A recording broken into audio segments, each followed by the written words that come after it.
اسلام آباد میں جمعرات کو ہونے والا افسوسناک واقعہ مزید کمپلیکس ہوتا جا رہا ہے۔ اسلام آباد پولیس کے ایس پی عدیل اکبر کو گولی لگنے کا واقعہ جمعرات کی شام تقریباً 4:26 پہ اس وقت پیش آیا جب وہ شاید دستور پر سفر کرتے ہوئے اپنے آفس کی طرف جا رہے تھے، اور اسی سڑک پر راستے میں ایک پل کے قریب انہیں گاڑی کے اندر فائر لگا۔ آئی جی اسلام آباد علی ناصر رضوی کے مطابق اس واقعے سے متعلق اسلام آباد کے تینوں ڈی آئی جیز کے سربراہی میں کمیٹی تشکیل دی گئی ہے جو 48 گھنٹوں میں اس واقعے سے متعلق اپنی رپورٹ وزارت داخلہ کو پیش کرے گی۔ سرکاری سطح پر موت کی وجوہات کے حوالے سے تاحال کچھ نہیں بتایا گیا، البتہ عدیل اکبر کے گن مین اور ان کے ڈرائیور کے بیانات لیے گئے۔ بی بی سی نے اس حوالے سے ایک تفصیلی رپورٹ شائع کی ہے۔ اس میں انہوں نے عدیل اکبر کی ایف آئی اے میں تعینات قریبی دوست اور ان کے بیچ میٹ ایس پی حسن جہانگیر وٹو سے بات کی۔ انہوں نے بتایا کہ سی ایس ایس کلیئر کرنے کے بعد ہونے والی ابتدائی 6 ماہ کی ٹریننگ میں بھی عدیل ان کے ہمراہ تھے، اور اس دوران انہوں نے انہیں بڑا ہنسمکھ انسان پایا۔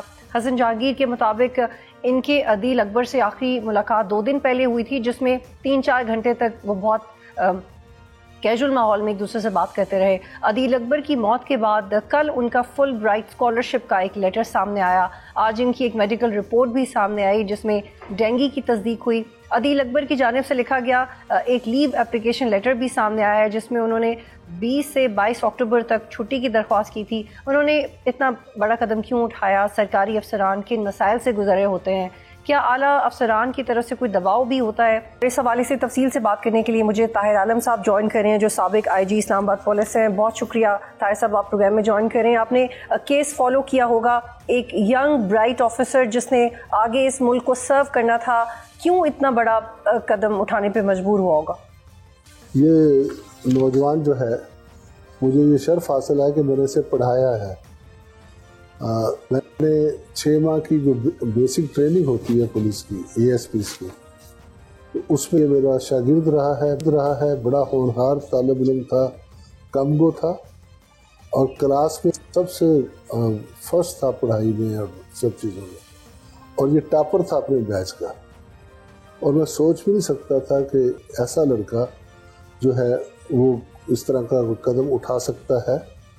اور اس سے پہلے جب مجھے پتا چلا کہ اس کے 46 کامن ہے اس کا، کہ اس کے کامن کے باقی لڑکے جو ہیں وہ ایس پی ہو گئے ہیں اور یہ ایس پی نہیں ہوا، تو اس وقت بھی مجھے شدید حیرانگی ہوئی کہ ایک ایسا آفیسر جو جس نے بیچ میں ٹاپ کیا ہو، جو آنیسٹ ہو، جو ہارڈ ورکر ہو، ہمارے سسٹم نے اسے پروموشن کے قابل نہیں سمجھا۔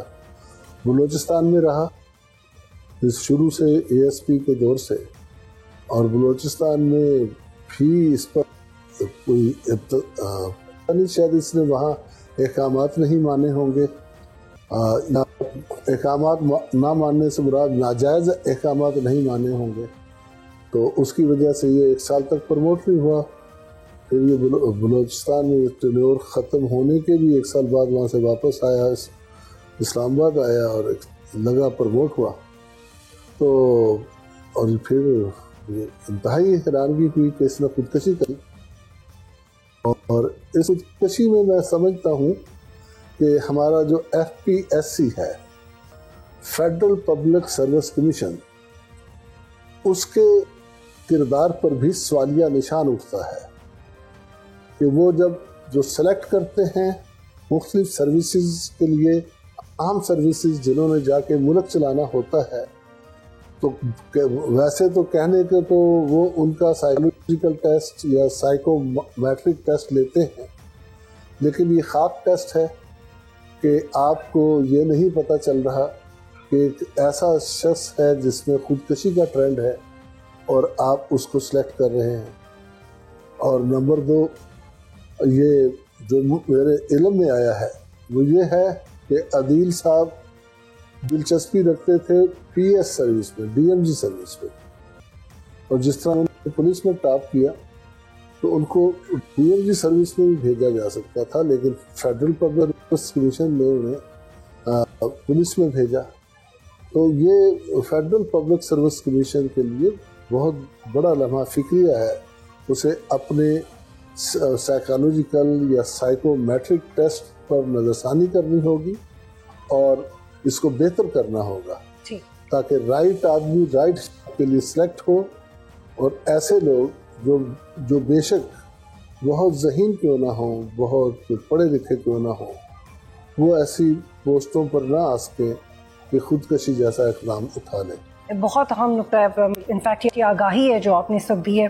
طاہر صاحب، میڈیکل رپورٹ بھی سامنے آئی ہے جس کے مطابق انہیں ڈینگی تھا، ڈی آئی جی کو انہوں نے ایک چھٹی کی درخواست بھی دی۔ کیا واقعی پولیس آفیسرز پہ کسی طرح کا دباؤ ہو سکتا ہے؟ طبیعت خراب ہو تب تو خیر چھٹی مل سکتی ہے، یا بہت اسٹریسڈ آؤٹ ایٹماسفیئر میں کام کریں پھر بھی چھٹی کا دل چاہتا ہوگا، تو کیا یہ اتنا افیکٹ کر دیتا ہے آپ کو؟ اور جو طلال چودھری صاحب نے کہا اس پہ بھی جواب دیجیے گا۔ میں نے دیکھا ہے کہ ایس پی رینک کا آفیسر اگر بیمار ہو جائے تو اس سے ہم یہ توقع کرتے ہیں، ہم اس سے کوئی سرٹیفکیٹ بھی نہیں مانگتے، ہم توقع کرتے ہیں کہ وہ سچ کہہ رہا ہوگا اور اسے بالعموم میڈیکل ریسٹ دے دی جاتی ہے۔ اور پریشر تو ہے ڈیوٹی کا، بہت زیادہ پریشر ہے اسلام آباد میں، اور پاکستان کے خطوں سے جس میں بھی احتجاج کرنا ہو تو اسلام آباد کا رخ کرتا ہے، اور اسلام آباد کو ہم نے احتجاج کے لیے شجر ممنوعہ بنا لیا ہے، ہم پرامن احتجاج بھی یہاں نہیں کرنے دیتے لوگوں کو۔ تو ایسے میں جب ہم نے کسی کو پرامن احتجاج بھی نہیں کرنے دینا تو پھر ہمیں ایکسٹرا آرڈنری میئر اڈاپٹ کرنے پڑتے ہیں۔ اس کے لیے ہمیں ان ورکرز کو پکڑنا ہوتا ہے پہلے سے، اور پھر حساب دینا ہوتا ہے کہ اتنے ورکر آپ کے سپرد تھے، ان میں سے کتنے پکڑے۔ کوئی بھی پارٹی، چاہے ٹیچرز کا ہو جلوس یا چاہے ڈاکٹرز کا ہو، تو آپ نے ایکٹیوسٹ کو پہلے سے کیوں نہیں پکڑا، پھر رستے بند کرنا۔ تو بہت سی ایسی چیزیں ہیں جو کرنی پڑتی ہیں، جس کی وجہ سے بندہ سٹریس میں بھی آتا ہے۔ ایک طرف سے کرائم کو دیکھنا ہوتا ہے اور لوگ مارے پھر رہے ہوتے ہیں اپنی کمپلینٹس لے کے، لیکن پریارٹی جو ہے وہ بن جاتی ہے کہ آپ نے ہینڈلنگ کرنی ہے، آپ نے جلسے جلوس کو کنٹرول کرنا ہے، اور لوگوں کو پھٹکنے نہیں دینا اسلام آباد کی طرف۔ تو یہ سٹریس تو ڈیفینیٹلی بہت زیادہ ہے۔ ٹھیک ہے طاہر صاحب، یہ لیکن کیا یہ سٹریس اتنا بڑھ سکتا ہے کہ اچھا میں طاہر صاحب I am trying to understand, پہلے تو آپ نے ایف پی ایس سی کے بارے میں بات کی کہ وہ اس ٹیسٹ کو زیادہ مضبوط بنائے تاکہ ہم کسی کو جج کر سکیں، وہ بھی ٹھیک ہے کہ آپ کے نروز کیسے ہیں، کہ آپ یہ اقدام کر سکتے ہیں نہیں، انتہائی اقدام کر سکتے ہیں نہیں، لیکن اس کا دوسرا اینگل یہ جس کی آپ نے خود نشاندہی کی ہے کہ پروموشن نہ ہونا، کمپیریزن ہونا، انٹرسٹ آپ کا کہیں اور ہونا، وہ بھی تو ایک زیادتی ہے جو سسٹم کی طرف سے کی جاتی ہے۔ اس فیکٹر کو بھی توجہ دی جانی چاہیے کہ ان کی پروموشن بھی نہیں ہوئی اس لیے بھی وہ پریشان تھے، خودکشی انہیں نہیں کرنی چاہیے تھی، وہ ایک ٹیسٹ کے شاید کرائٹیریاز پورے نہیں کرے، لیکن ان کی پروموشن بھی تو ہونی چاہیے تھی۔ یہ سوچنے کا مقام ہے۔ میں نہیں سمجھتا کہ وہ نااہل تھا، میں نے اسے پڑھایا ہے، وہ اپنے کافی ٹاپر تھا، اور وہ ایماندار تھا اور وہ محنتی تھا، تو وہ پروموٹ کیوں نہیں اسے کیا جا سکا؟ ایسی کون سی اس سے حرکت ہو گئی یا کون سی اس نے حکم عدولی کی بلوچستان میں رہتے ہوئے کہ وہ اسے پروموٹ نہیں کیا گیا؟ یہاں آج کل یہ نہیں ہے کہ آپ ڈیوٹی بے شک نہ کریں، آپ کو ہر جائز ناجائز حکم ماننا ہے۔ تو اب میرا ہے کہ جو بھی انکوائری ہو رہی ہے اس کا آغاز بلوچستان سے ان کی پوسٹنگ سے ہونا چاہیے کہ ادھر کیا حالات تھے جنہوں نے رفتہ رفتہ ان کو اس انتہائی قدم کی طرف متوجہ انتہائی اسٹیپ اٹھانا پڑا۔ اس سے پہلے یہ کشمیر میں بھی ان کو بھیجا گیا تھا، ابھی کشمیر میں جو فسادات ہوئے ادھر بھی انہوں نے میرا خیال ہے دیکھا ہوگا کہ لا انفورسنگ ایجنسیز کو جو ہے وہ کیا کرنا پڑتا ہے، اور اپنے ساتھیوں کو یہ رغمال ہوتے ہوئے بھی دیکھا ہوگا، تو وہ تمام چیزوں نے ان پر اثر اٹھایا ہوگا۔ لیکن اس کے ساتھ ساتھ میں سمجھتا ہوں کہ پولیس آفیسرز کو بہت معصوم، بہت مضبوط اعصاب کا مالک ہونا چاہیے، اور انہیں ہر قسم کی سچویشن میں اور سٹریس ماحول میں کام کرنے کا عادی ہونا چاہیے۔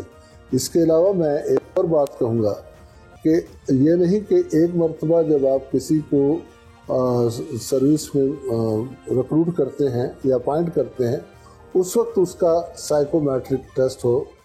یہ ہر سال 2 سال بعد ہونا چاہیے اور ہر سطح کے افسروں کا ہونا چاہیے, سینئر آفیسرز کا بھی اور جو جونیئر آفیسرز ہیں, لوئر رینک کے آفیسرز ہیں یا لوئر رینک کے کنسٹیبلز ہیں, ان کا بھی یہ ٹیسٹ ہونا چاہیے. دیکھا جانا چاہیے کہ ان میں کچھ ٹرینڈز چینج تو نہیں ہوئے, کچھ ایسے حالات تو نہیں پیدا ہوئے. اور فیملی میٹرز بھی ہوتے ہیں لوگوں کے. پولیس والے اپنی فیملی کی توجہ بالکل نہیں دے پاتے, ہر وقت وہ ڈیوٹی پر ہوتے ہیں اور اس کی وجہ سے بھی ایک سٹریس رہتا ہے. تو یہ سارے پولیس کے حالات کو ٹھیک کرنے کی ضرورت ہے, میں سمجھتا ہوں. بہت شکریہ, بہت کیسے لی جائے گی, کن سے. بہت شکریہ طاہر عالم صاحب پروگرام میں جوائن کرے تھے. اور یہ پہلی دفعہ نہیں ہے کہ اس طرح کا واقعہ پیش آیا. یہ پاکستان میں بھی اس طرح کے واقعات پہلے بھی پیش آ چکے ہیں اور انٹرنیشنلی بھی, جس میں بہت ہائی لائٹڈ کیس امریکہ سے رپورٹ ہوئے ہیں. یو ایس پل آؤٹ سے پہلے بہت سارے امریکن سولجرز جن کو ڈپیوٹ کیا جاتا تھا افغانستان کے اندر, اور کئی سالوں تک وہ چھٹی پہ نہیں جاتے تھے, اور جو چھٹی پہ جاتا تھا تو وہ ذہنی طور پہ اتنا دباؤ کا شکار ہو جاتا تھا کہ زیادہ تر لوگ ان میں سے خودکشی کر لیتے تھے. اور اس کے بعد پھر جو امریکن ملٹری ہے اس نے بھی اپنے رولز اینڈ ریگولیشنز کے حوالے سے بہت زیادہ نظر ثانی کی. تو یہ کوئی نئی بات نہیں ہے, لیکن ہونا یہ چاہیے کہ جیسے ابھی طاہر عالم صاحب کہہ رہے تھے کہ آن اینڈ آف آپ کے آفیسرس کی مینٹل ہیلتھ کیا ہے اس کو بھی چیک کرنا چاہیے, کیونکہ at the end of the day ہم لوگ انسان ہیں, چاہے فوجی ہے کوئی یا کوئی پولیس آفیسر ہے. وہ جب ایک ڈرامہ کو اپنی آنکھوں کے سامنے دیکھے گا تو آپ کتنے سال کتنا عرصہ برداشت کر سکیں گے. تو اس کا بہترین حل یہ ہے کہ آپ on and of keep on checking each other, جو کہ انسانی بنیادوں پہ بھی ضروری ہے, اداروں میں بھی ضروری ہے, اور انفیکٹ اس کو لافلی امپلیمنٹ ہونا چاہیے. سبسکرائب کریں اور بیل دبائیں تاکہ کوئی خبر رہ نہ جائے.